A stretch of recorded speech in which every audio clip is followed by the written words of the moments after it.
Yo guys, what is going on? Insanity coming at you today with my pick as Game of the Year for 2015. Now 2015 was full of amazing titles, whether it be from action-adventure to first-person shooters, third-person shooters, RPGs. There was a ton of games out there that really just made being a gamer awesome. I mean, there was a lot of titles that some people thought would never happen. Fallout 4, Metal Gear Solid 5. We had some really big surprises like Splatoon and I don't know, but hell, even Call of Duty Black Ops 3 was kind of a surprise to a lot of people, how it was like 4 games in one, and it was the most well-rounded package in Call of Duty history. And now I just want to say this: yes, you see Call of Duty here. Yes, you see Call of Duty here. Am I a Call of Duty fan? Absolutely. You know, it's pretty much the one game that I waste the most time with every single year, because it's a time waster. It's one of those games that I play in between the other games while I wait for the next game to come out to do a Let's Play on. Now, with that being said, Call of Duty Black Ops 3 is not my game of the year. I'm going to take a step back with you guys for just a moment. We're going to go back all the way to 2013, and I'm making that sound like it's forever ago, but it technically is 3 years ago. We're in 2016 now. I didn't get an opportunity to make this during the holiday season with the start of my new job, trying to spend time with family and friends during the holidays, and Christmas shopping and this and that. It was really hectic. I didn't have an opportunity to make a Game of the Year 2015 video. I just didn't do it. So that's why we're experiencing this moment right here, right now, on January 3rd, 2016.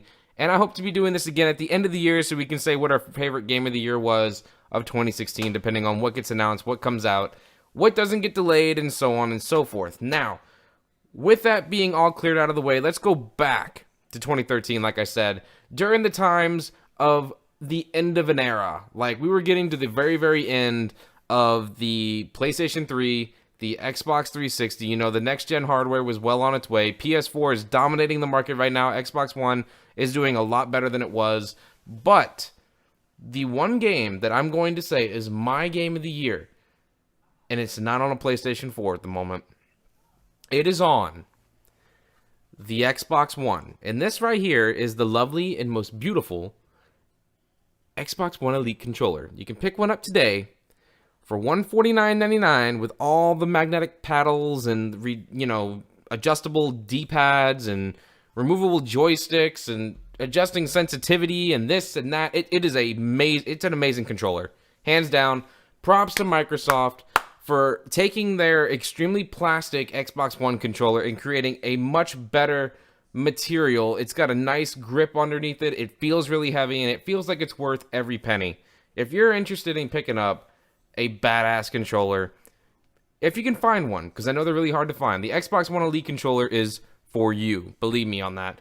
And I'm experiencing my game of the year from 2015 with this controller, and it is Rise of the Tomb Raider. Now, I'm going to go ahead and give you a little backstory. I loved the original reboot of Tomb Raider when it came back, when it came out on 2013. I played it on 360. I beat that damn thing on PS4. I beat it on Xbox One. I beat it on PC. I've replayed the original Tomb Raider reboot like 20 times. I loved it. It was awesome, and I was hyped when we finally got a teaser for Rise of the Tomb Raider. And yeah, it took a little bit to come out, and it's crazy that it was a Xbox exclusive, because a lot of people were like, wait a minute, they actually paid for that? And it was supposed to drive sales of the Xbox One this holiday. I don't know how well it did. I didn't really pay attention to the statistics of all that. But one thing I will say is I played it. It was awesome. It ran extremely well on the Xbox One. They did hit 1080p. It is not 60 FPS. It's a really consistent 30 FPS without any, lag or stuttering or any hangups or anything like that. So it worked really well for the Xbox One hardware. Now, with it being January, there was a lot of rumors that, Crystal Dynamics didn't like the way the game was selling and all this good stuff, so it's going to push out on Steam early January. Now, as it turns out, Rise of the Tomb Raider will be out officially on Steam later this month, and you can also get it for free if you pick yourself up a GeForce, 970 and 980 graphics card. You have the option of getting, Rise of the Tomb Raider for free, and you get a Steam download key and all that good stuff. So that's all great and awesome. But this game appeals to almost every type of gamer out there, rather if you love third-person shooters, first-person shooters, RPGs, action-adventure. It's got everything all bundled up into one, and it pretty much picks up right where the reboot of Tomb Raider left off. You have a much more experienced Lara Croft. You have a arsenal that is, amazing. There's so many different things you can do now. There's a ton of different arrow types that you can use for your bow and arrow. The enemies are pretty similar. Sure, you're going to run into some supernatural stuff, but I mean, what would Tomb Raider be without that? And the one thing that the reboot was missing was the amount of tombs that you got to explore. Yes, you got to do them every now and then, but they were like pretty big, parts of the story that you needed to do to try and find certain things and all this good stuff. But in Rise of the Tomb Raider, there are tombs all over the place. The environment is extremely massive, and you have a ton of stuff around you that you're not even aware of. You can be running into hidden tombs. You can be, trying to find the ones that you absolutely have to find in order to continue in the story. But there's so many hidden things for you to try and collect, explore, kill, hunting, scavenging. All this crazy stuff in Rise of the Tomb Raider is there for the taking, and it offers one hell of an adventure and a story that is told extremely well by Crystal Dynamics. And I don't want to spoil anything, but where in the world does this series go from here? Because I can't wait for the next game in the series and to see exactly where Laura is going to go next. What is her mission? And yes, I just recently purchased the Season Pass. I'm playing endurance mode in that game, and it is quite difficult. You have to try and stay alive. You can't freeze to death. You have to make sure you're eating.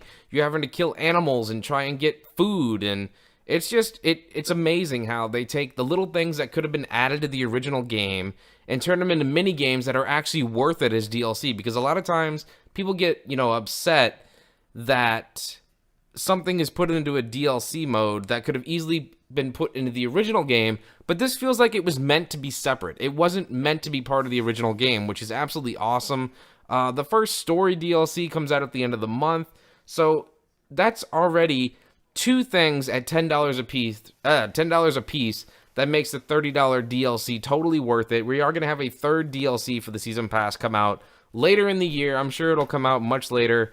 Probably in the summertime, something like that, where they'll want to marketing maybe the next portion of this franchise, or even start pushing, PS4 marketing to show, hey, it's coming out this holiday, whatever it may be, get the whole package. Don't buy it on Xbox One, don't buy it on PC, even though everyone's already going to have it at that point. But I was fortunate enough, back at the end of October, I had everything ready to go. I was going to get the collector's edition of this game. I had it pre-ordered at GameStop. I had the collector's edition through, the Square Enix store, whatever the hell it was, the Tomb Raider store, something like that. And I got an email. I got partnered up with this company that allowed me to do pre-release products for Microsoft, and they sent me a digital code for Halo 5, so I started playing that, having a good time with it, went through the entire campaign, made a Let's Play, and did some multiplayer sessions, and I got to stream them live before anyone else. I mean, it was absolutely awesome to be able to do that kind of stuff. And I got to do it again. It was like 2 days before Call of Duty was coming out. And they were like, hey, we got Rise of the Tomb Raider keys. Do you want one? You can start playing it today, and here's the rules and guidelines and the embargo and all this stuff. I freaked the hell out. I downloaded it. I started playing it that day. I started making a Let's Play for it. And I was just over the moon at how awesome this game was. The gameplay mechanics, to the story, to the environments, just everything was everything I expected and more. It totally blew away my expectations, and it makes the reboot of Tomb Raider from 2013 feel like a baby game compared to what this one is. So kudos to Crystal Dynamics for making such an awesome game. I can't wait to see the first story DLC and beyond, and where the franchise is going to go from here. I say this to all of you that are watching this video: give this game a chance. If you really want to, go through the entire franchise, go get the reboot. You can get it probably for like $10 now. The definitive edition, or even the PC Steam key for like $5. I mean, it's ridiculously cheap. Go get it. Prep yourself for Rise of the Tomb Raider. Get the Season Pass and enjoy this franchise. Overall, guys, I give Rise of the Tomb Raider a solid 9 out of 10. I'm not going to give it a 10. I don't give 10s. I mean, only game you could ever give a 10 to is like GTA, where it's so packed with shit that it's overwhelming with how much is in that game. But yeah, 9 out of 10. It's a must buy. It's a wonderful story, and it's got enough gameplay and replay value to make you keep coming back for more. I'm Insanity. Like if you haven't, sub if you're new. Get ready for 2016, because I'm calling it right now. Game of the Year 2016 is going to be The Division. I'm calling it right now. I'm Insanity. I'll see you next time, guys. Peace out.